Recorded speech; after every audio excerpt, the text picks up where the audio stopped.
নমস্কার। এসএসসি জিডির মতো পরীক্ষার প্রস্তুতি নিচ্ছেন? তাহলে আজকের আলোচনাটা কিন্তু আপনার জন্য খুবই গুরুত্বপূর্ণ। কারণ আমরা ভারতের এমন কিছু সরকারি যোজনা নিয়ে কথা বলবো, যেগুলো শুধু পরীক্ষার জন্যই নয়, দেশের সার্বিক উন্নয়নের ছবিটা বোঝার জন্য জানা দরকার। তো আর দেরি না করে চলুন শুরু করা যাক।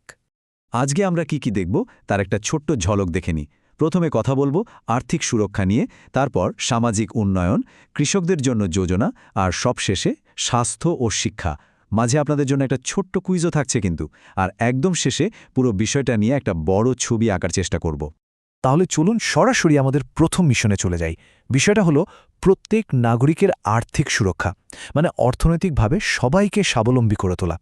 আর সত্যি বলতে কি, এটাই তো দেশের উন্নয়নের একদম প্রথম ধাপ, তাই না? আর এই মিশনের একদম মূলে রয়েছে প্রধানমন্ত্রী জন ধন যোজনা। এর আসল উদ্দেশ্যটা কি? খুব সহজ। দেশের একেবারে প্রত্যন্ত অঞ্চলেও প্রত্যেকটা মানুষের কাছে যেন ব্যাংকিং পরিষেবা পৌঁছে যায়। মানে একটা সেভিংস অ্যাকাউন্ট খোলা, দরকার মতো লোন পাওয়া বা বিমা পেনশনের সুবিধা, এই সব কিছুই যেন সহজলভ্য হয়। এক কথায় বললে ফাইন্যান্সিয়াল ইনক্লুশনের একটা বিশাল জাতীয় উদ্যোগ। আচ্ছা, এই দুটো যোজনার নাম প্রায় একরকম শোনায়, তাই না? জীবনজ্যোতি বীমা যোজনা আর সুরক্ষা বীমা যোজনা। এখানেই কিন্তু পরীক্ষার সময় ভুলটা হয়। দেখুন, জীবনজ্যোতি বীমা যোজনা হলো একটা লাইফ ইন্স্যুরেন্স, মানে যে কোনো কারণেই মৃত্যু হলে এর কভারেজ পাওয়া যায়। আর সুরক্ষা বীমা যোজনা নামেই বোঝা যাচ্ছে এটা একটা অ্যাক্সিডেন্ট ইন্স্যুরেন্স। শুধুমাত্র দুর্ঘটনাজনিত মৃত্যু বা শারীরিক অক্ষমতার ক্ষেত্রেই এটা কাজে আসে। এই ছোট্ট কিন্তু খুব জরুরি পার্থক্যটা একদম মাথায় গেঁথে নিতে হবে। তো আর্থিক সুরক্ষার ভিত্তা তো তৈরি হলো, কিন্তু শুধু টাকা পয়সার সুরক্ষা দিলেই তো হবে না, তাই না? একটা শক্তিশালী সমাজও তো গড়তে হবে। চলুন এবার সেই দিকেই নজর দিই। আমাদের দ্বিতীয় বিভাগ হলো সামাজিক উন্নয়নের জন্য যোজনা। আর এই তালিকায় প্রথমেই যে নামটা আসে সেটা হলো বেটি বাঁচাও বেটি পড়াও। এই অভিযানের দুটো দিক আছে। এক, দেশে যে ছেলেমেয়ের অনুপাতে একটা বড় ফারাক তৈরি হচ্ছে সেটা কমানো, আর দুই, প্রত্যেক কন্যা সন্তানকে শিক্ষার আলোয় নিয়ে এসে তাকে স্বাবলম্বী করে তোলা।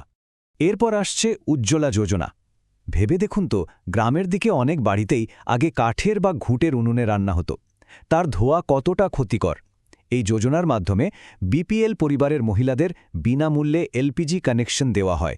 এর ফলে একদিকে যেমন মহিলাদের ক্ষমতায়ন হচ্ছে, তেমনই কিন্তু অস্বাস্থ্যকর ধোঁয়ার হাত থেকে মা ও শিশুর স্বাস্থ্যও রক্ষা পাচ্ছে। মহাত্মা গান্ধীর স্বপ্ন ছিল এক স্বচ্ছ ভারতের। আর সেই স্বপ্নকে বাস্তব রূপ দেওয়ার জন্যই শুরু হয় স্বচ্ছ ভারত অভিযান। এই উক্তিটা দেখুন, a clean India would be the best tribute India could pay to Mahatma Gandhi.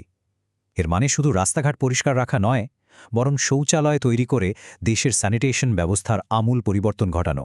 ভারতকে বলা হয় কৃষিপ্রধান দেশ। আমাদের খাবারের যোগান দেন যে কৃষকরা, তাদের ভালো মন্দ দেখা তো দেশের অন্যতম প্রধান দায়িত্ব। চলুন এবার আমাদের তৃতীয় পর্বে দেখে নিই দেশের এই কৃষি ব্যবস্থার শিরদাঁড়া সোজা রাখতে কি যোজনা আনা হয়েছে। কিন্তু একটা প্রশ্ন তো আসেই। ধরুন খরা হলো, বা বন্যা, কিংবা ফসলে পোকা লাগল। এই ধরনের অপ্রত্যাশিত বিপদের সামনে কৃষকদের পাশে কে দাঁড়াবে? দেশ কিভাবে তার কৃষকদের সুরক্ষা দেবে? চলুন এর উত্তরটা খোঁজা যাক পরের কয়টি যোজনায়। আর এই সুরক্ষার উত্তরটাই হল প্রধানমন্ত্রী ফসল বীমা যোজনা। এটা অনেকটা কৃষকদের জন্য একটা সেফটি নেটের মতো। মানে এটা হলো ফসলের ইন্স্যুরেন্স। কোনো কারণে ফসল নষ্ট হয়ে গেলে কৃষকরা যাতে পথে না বসেন, তাদের আয় যেন স্থিতিশীল থাকে, সেটাই নিশ্চিত করে এই যোজনা। এক কথায় কৃষকদের জন্য একটা আর্থিক বর্ম। চাষের জন্য জল তো লাগবেই, কিন্তু শুধু জল থাকলেই হবে না, তার সঠিক ব্যবহারটাও জানতে হবে। এখানেই আসে কৃষি সিঞ্চাই যোজনা। এর লক্ষ্য দুটো: এক, আরও বেশি জমিতে সেচের জল পৌঁছে দেওয়া, আর দুই, জলের অপচয় বন্ধ করা। এর একটা খুব সুন্দর স্লোগান আছে, মোর ক্রপ পার ড্রপ, মানে প্রতি ফোঁটা জলে আরও বেশি ফসল। দারুণ না? আর এই বিভাগে শেষে রয়েছে পিএম কিষাণ যোজনা। এটা হলো সরাসরি আর্থিক সাহায্যের একটা স্কিম। দেশের ছোট ও প্রান্তিক কৃষকদের অ্যাকাউন্টে বছরে ৬,০০০ টাকা করে দেওয়া হয় ৩টে কিস্তিতে। এই টাকাটা হয়তো খুব বড় অঙ্ক নয়, কিন্তু বীজ কেনা বা সারের মতো ছোটখাটো প্রয়োজনে এটা তাদের অনেক বড় সাপোর্ট দেয়। তো আমরা আর্থিক সুরক্ষা, সামাজিক উন্নয়ন আর কৃষকদের কথা বললাম।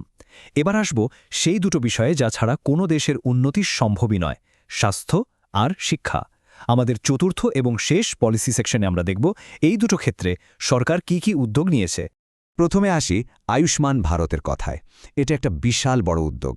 ভাবুন তো, ১০ কোটিরও বেশি দরিদ্র পরিবারকে স্বাস্থ্য বীমার আওতায় আনা হয়েছে। শুধু ভারতেই নয়, এটা বিশ্বের সবচেয়ে বড় সরকারি হেলথ কেয়ার প্রোগ্রামগুলোর একটা। এর আসল লক্ষ্য হল চিকিৎসার বিপুল খরচের বোঝা থেকে সাধারণ মানুষকে মুক্তি দেওয়া। পেটে খিদে নিয়ে কি আর পড়াশোনা হয়? হয় না। এই সহজ সত্যিটাকেই কাজে লাগিয়েছে মিড ডে মিল স্কিম। এর কাজ দুটো: এক, বাচ্চাদের স্কুলে নিয়ে আসা আর তাদের উপস্থিতি নিশ্চিত করা, আর দুই, তাদের পুষ্টির যোগান দেওয়া, মানে পড়াশোনার পাশাপাশি স্বাস্থ্যেরও খেয়াল রাখা। আর পুরো শিক্ষা ব্যবস্থাকে ঢেলে সাজানোর জন্য এসেছে জাতীয় শিক্ষানীতি। এটা কিন্তু কোনো ছোটখাটো পরিবর্তন নয়, এটা একটা দীর্ঘমেয়াদী ভিশন।